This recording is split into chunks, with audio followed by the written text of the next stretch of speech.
সালামু আলাইকুম।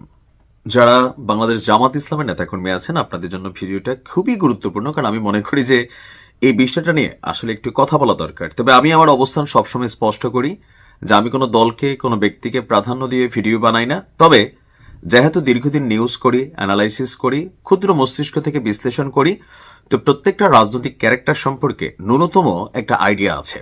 গতকালকে থেকে জামাত আমির যেই বিপদে পড়েছেন, অথবা তার এক্স সোশ্যাল মিডিয়া প্ল্যাটফর্ম, সাবেক টুইটার বা রানিং এক্স হ্যান্ডেল থেকে যে পোস্টটা এসেছে, আমিও দেখার পরে আশ্চর্য হয়ে গেছি।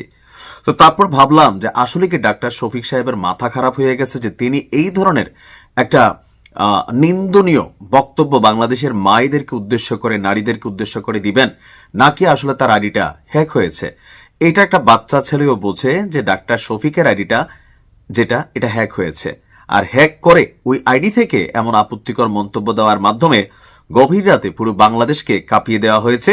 যে কর্মজীবী নারীদেরকে, যারা বাংলাদেশের শ্রমজীবী নারীরা আছেন, মায়েরা আছেন, বোনেরা আছেন, তাদেরকে ডটের সাথে তুলনা করে একটা এক্স হ্যান্ডেল থেকে পোস্ট দেওয়া হয়েছে।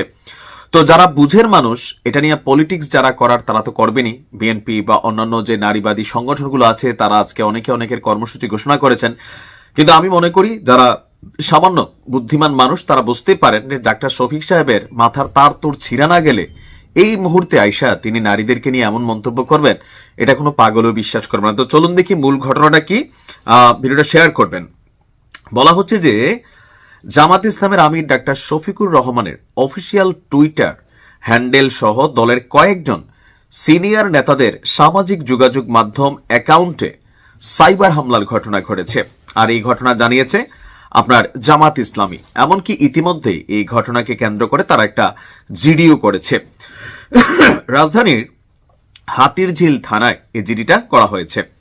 দলের কেন্দ্রীয় ক্যাম্পেইন টিম নিশ্চিত করেছে যে অত্যন্ত সমন্বিত পদ্ধতি ব্যবহার করে হামলাকারীরা সাময়িকভাবে জামাত আমিরের এক্স অ্যাকাউন্টের নিয়ন্ত্রণ নিয়ে নেয়। তবে দ্রুত পদক্ষেপে এবং বিদ্যমান নিরাপত্তা ব্যবস্থার মাধ্যমে সাইবার টিম অল্প সময়ের মধ্যেই ওনার আইডিকে নিয়ন্ত্রণে পেতে সক্ষম হয়। ফলে অন্যান্য অ্যাকাউন্ট এবং প্ল্যাটফর্মের নিরাপত্তা নিশ্চিত করা সম্ভব হয়েছে।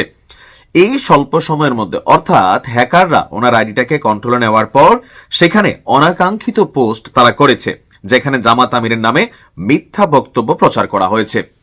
সম্পূর্ণ মিথ্যা, বিভ্রান্তিকর তথ্য ছড়ানোর নিন্দা এবং প্রতিবাদ জানিয়েছে দলটির জামাতের সহকারী সেক্রেটারি সহ এখানে অনেকেই।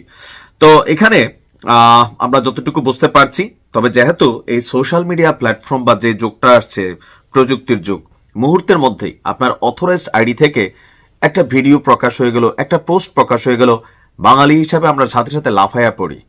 আসলে একটু তো বোঝা উচিত যে ধরেন আমার এই দীর্ঘদিন যাবত ফেসবুকে দেখছেন, এখন একদিন আমার অ্যাকাউন্ট থেকে হঠাৎ করে একজনকে, বা আমি আমার এই গত 5 থেকে 6 বছরের ক্ষুদ্র রাজনৈতিক বিশ্লেষক জীবনে কোনো দলকে বা কোনো প্রধান ব্যক্তিকে অশ্রদ্ধা করে বা ছোট করে কটু করে কোনো কথা বলি না, রাষ্ট্রবিরোধী, ধর্ম বিরোধী বা এই ধরনের কোনো মন্তব্য কিন্তু আমি কখনো করি না।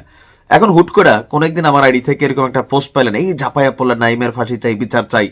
তো সেই ক্ষেত্রে একটু মাথায় রাখতে হবে যে দীর্ঘদিন যে মানুষটাকে চিনেন, হুট করে এই মানুষটা কি সেফুদা হয়ে গেল, অথবা এই মানুষটার দ্বারা কি এই কাজটা সম্ভব? জামাত আমিরে আমরা রাজনৈতিকভাবে অপছন্দ করতেই পারি পলিটিক্যাল পয়েন্ট অফ ভিউতে, কিন্তু হুট করে এমন একটা মন্তব্য, যেখানে আমাদের মায়েদেরকে, বোনদেরকে, নারীদেরকে কেন্দ্র করে এমন একটা আপত্তিকর মন্তব্য করা হয়েছে। ডাক্তার শফিক সাহেব হইতে পারে তিনি অনেক দিকে অনেক তার দুর্বলতা আছে, খারাপ দিক আছে, কিন্তু এই কাজটা ডাক্তার শফিক সাহেব করবে, এতটুকু বুঝ আপনার মাথায় থাকা দরকার। কালকে জনাব তারেক রহমানের আইডি হ্যাক হইতে পারে, পরশু আরেকজনের আইডি হ্যাক হইতে পারে। সো একটু কনসার্ন করতে হবে, তারপরে হয়তো এগুলো নিয়ে রিয়াকশন দেওয়া উচিত। ভালো থাকবেন। আসসালামু আলাইকুম।